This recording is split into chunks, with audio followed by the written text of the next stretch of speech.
Olá, estou aqui mais uma vez agora para falar um pouco sobre a Epístola aos Filipenses,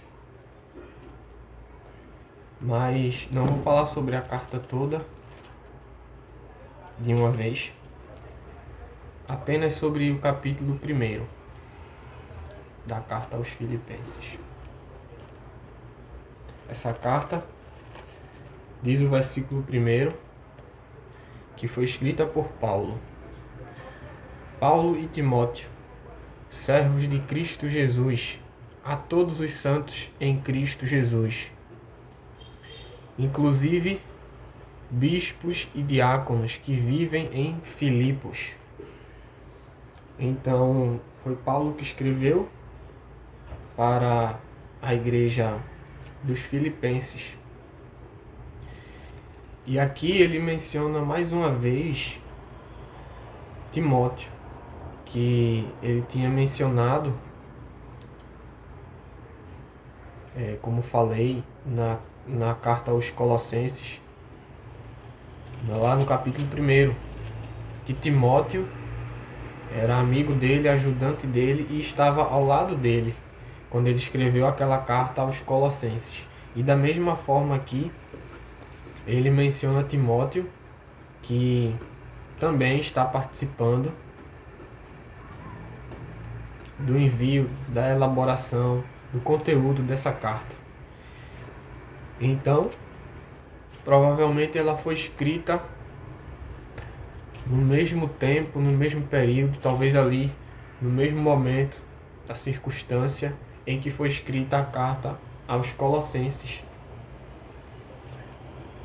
Ela é uma carta que não é muito incisiva em relação a consertar alguns desvios da igreja.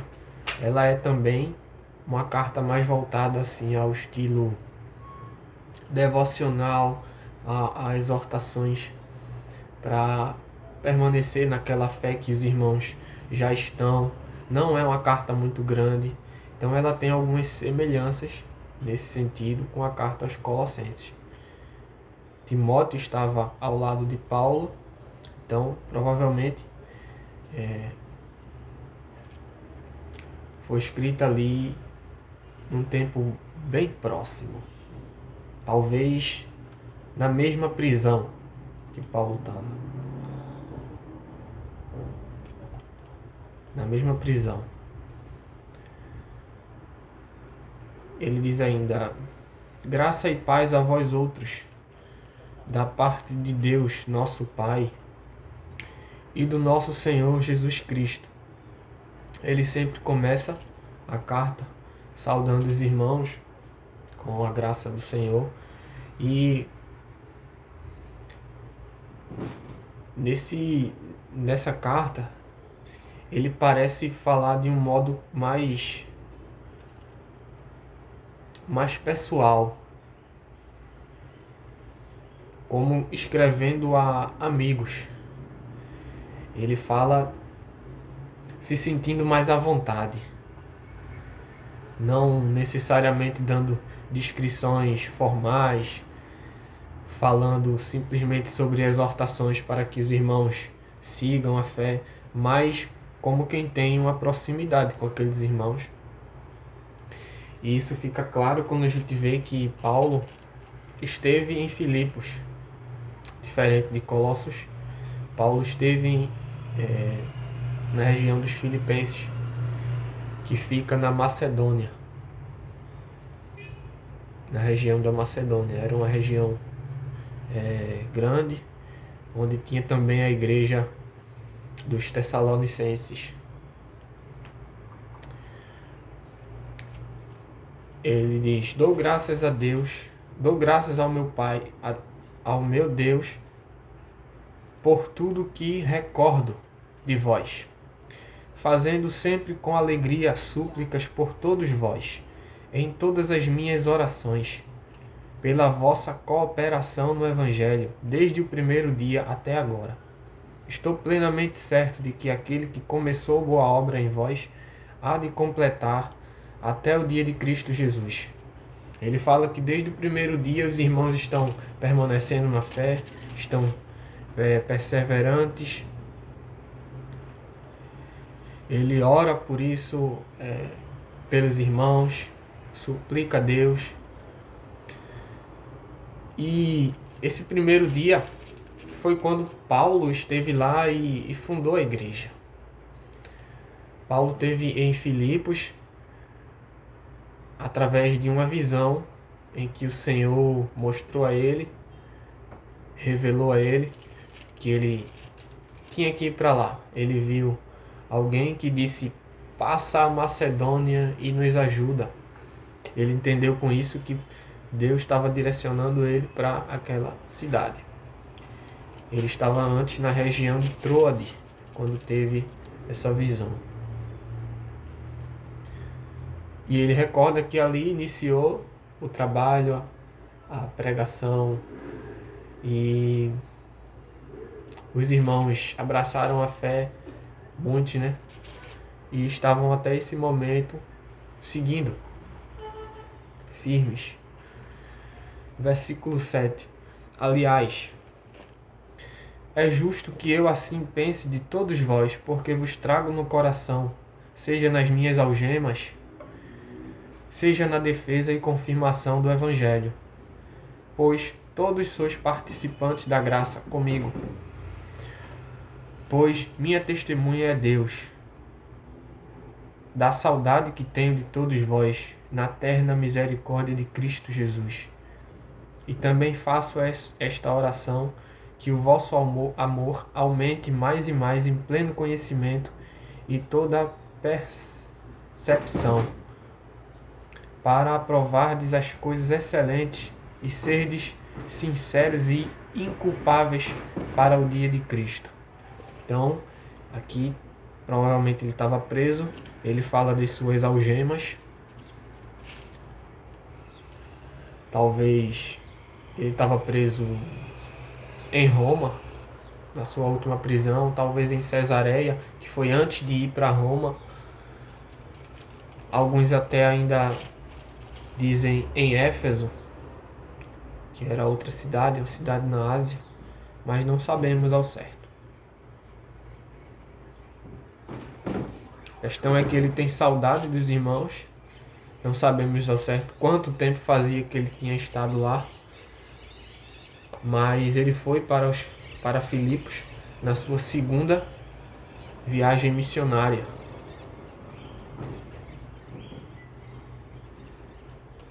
Se não me engano. Então, ele tem saudade dos irmãos e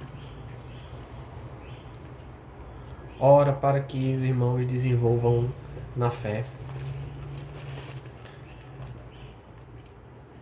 Verso 11. Cheios do fruto da justiça, o qual, mediante Jesus Cristo, para a glória e louvor de Deus. Quero ainda, irmãos, certificar-vos de que as coisas que me aconteceram têm antes contribuído para o progresso do Evangelho, de maneira que as minhas cadeias em Cristo se tornaram conhecidas de toda a guarda pretoriana e de todos os demais. E a maioria dos irmãos, estimulados ao Senhor, no Senhor, por minhas algemas, ousam falar com mais desassombro a palavra de Deus. Os crentes em Filipos sabiam que Paulo realmente corria muito risco de ser preso, era perseguido pelos judeus e por aqueles que rejeitavam a mensagem, se incomodavam com isso e o perseguiam. Até porque na própria cidade de Filipos foi onde ele foi preso, que teve o terremoto. Foi lá Paulo anunciando a fé, onde chegou alguns guardas de forma injusta e o levaram para o cárcere. E ali ele orando juntamente com seu companheiro Silas, Deus mandou um terremoto e ele foi solto. E o carcereiro, admirado, se arrependeu e perguntou: o que eu faço para ser salvo? E Paulo respondeu: crê no Senhor Jesus, que está em Atos 16.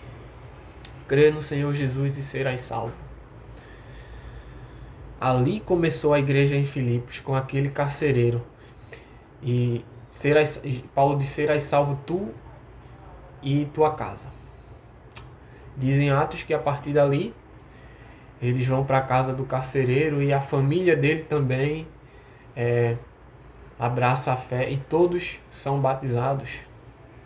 Ali naquela primeira família começa a igreja nessa cidade. Então era sabido já que Paulo tinha de vez em quando as suas algemas. E ele diz que essas coisas, tribulações que aconteceram na vida dele, têm mais cooperado para o Evangelho. Porque muitos se encorajam através desse testemunho dele, verdadeiro, de entrega a Jesus, e falam com mais ousadia a palavra, com mais segurança, porque sabe que ele realmente se entregou à fé, ao Evangelho, como um apóstolo.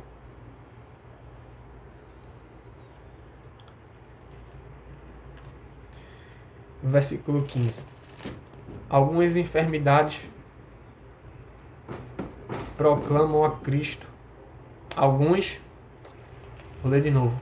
Versículo 15. Alguns efetivamente proclamam a Cristo por inveja e porfia. Outros, porém, o fazem de boa vontade. Estes por amor, sabendo que estou incumbido da defesa do Evangelho. Aqueles, contudo, pregam a Cristo por discórdia, insinceramente, julgando suscitar tribulação às minhas cadeias. Todavia, que importa? Uma vez que Cristo de qualquer modo está sendo pregado, quer por pretexto, quer por verdade, também com isto me regozijo. Sim, sempre me regozijarei. Alguns pregavam a Cristo para fazer inveja a Paulo, que estava preso, e alguns, estando solto, pregavam, talvez para dizer que era um ministro mais abençoado, não sei. Mas alguns pregavam por porfia, por inveja, para talvez colocar dúvidas no ministério de Paulo, porque estava preso. Enfim. Também porque tinham inveja de Paulo, como ele fala. Mas outros pregavam de boa vontade, com sinceridade. E ele diz que não se importa. Ele diz que não se importa com isso. No sentido de que o que importa é que Cristo está sendo pregado.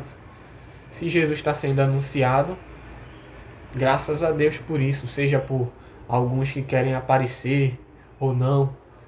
Eles terão a recompensa deles, o resultado, mas o importante é que Cristo seja anunciado. Eles serão provados. Se eles estão fazendo isso pelo motivo errado, serão punidos, mas Paulo dá graças a Deus, tem a sua consciência tranquila, no sentido de que o Evangelho está sendo anunciado. Porque estou certo de que isto mesmo, pela vossa súplica e pela provisão do Espírito de Jesus Cristo, me redundará em libertação, segundo a minha ardente expectativa e esperança de que em nada serei envergonhado, antes com toda a ousadia, como sempre, também agora, será Cristo engrandecido no meu corpo, quer pela vida, quer pela morte. Porquanto para mim o viver é Cristo e o morrer é lucro. Então ele diz que os irmãos certamente estariam orando por ele, que talvez ele entraria em liberdade, mas que ele não estava fazendo questão de ser liberto. Porque para ele, primeiro que ele falou que as algemas dele estavam cooperando para o crescimento do Evangelho, muitos estavam vendo, até guardas, carcereiros, vendo o seu testemunho, mas ele diz que não necessariamente ele queria ser solto, visto que para ele o viver é Cristo, independente da situação, da circunstância que ele esteja. Entretanto, se o viver na carne traz fruto para o meu trabalho, já não sei o que hei de escolher. Ora, de um outro lado, estou constrangido, tendo o desejo de partir e estar com Cristo, o que é incomparavelmente melhor. Mas por vossa causa é mais necessário permanecer na carne. E convencido disto, estou certo de que ficarei e permanecerei com todos vós, para o vosso progresso e gozo na fé, a fim de que aumente, quanto a mim, o motivo de vos gloriardes em Cristo Jesus, pela minha presença de novo convosco.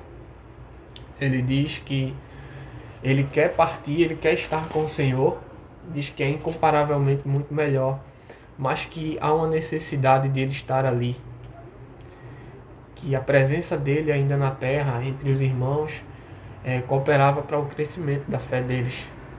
Então ele estava em dúvida se ele queria ficar para continuar o seu ministério, que estava vendo que estava Cristo sendo glorificado, que ele estava em dúvida se ele realmente queria ficar ou ir e estar com Cristo, ou seja, encontrar a morte. E ele diz que isso, inclusive, é muito melhor. Ele estaria com Cristo. É um dos versículos que a gente usa para dizer que depois que o cristão morre, ele está com Cristo e que isso é muito melhor. É uma realidade sem pecado, sem corrupção, aguardando a ressurreição. Só a alma vai para Deus, o corpo ainda permanece aguardando a ressurreição.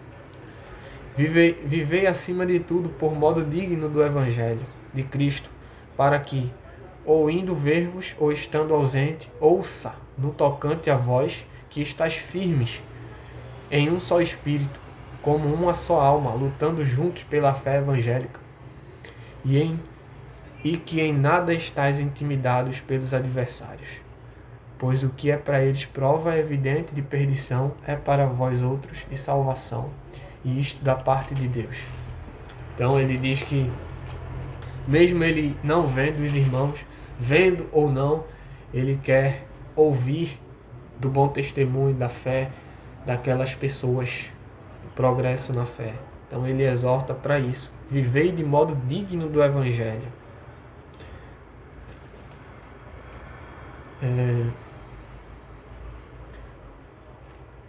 E que em nada estejam intimidados pelos adversários, porque o que é para eles prova de perdição é aquelas pessoas que acham que eles estavam vivendo a fé, sofrendo, sendo perseguidos por isso, era um sinal de perdição, de perda, de dor, de desperdício. Era para eles os sofrimentos no Evangelho, a vida em Cristo, era sinal, era evidência do seu testemunho, da sua salvação em Cristo. Era glorioso para com Deus. E por fim, porque vos foi concedida a graça de padecerdes por Cristo, e não somente crer nele, pois tendes o mesmo combate que vistes em mim, e ainda agora ouvis que é meu. Então ele diz, finalizando aqui o capítulo 1 da carta, verso 29 e 30, que foi concedido por Cristo para eles, Deus concedeu a eles não só o crer, mas também o padecer. Aquela igreja talvez estava passando por dificuldades, talvez de perseguição, e diz que isso foi concedido por Cristo, certamente para amadurecer a fé dos irmãos, o testemunho, a exemplo das circunstâncias que Paulo vivia. Então esse é o capítulo 1 da carta aos Filipenses. É um pouco pesado no sentido de que Paulo estava preso e é feito por meio de súplicas. Também aqueles irmãos ele encoraja a fazer o mesmo, permanecer no testemunho, na oração. Mas o importante é que isso estava resultando no progresso do Evangelho.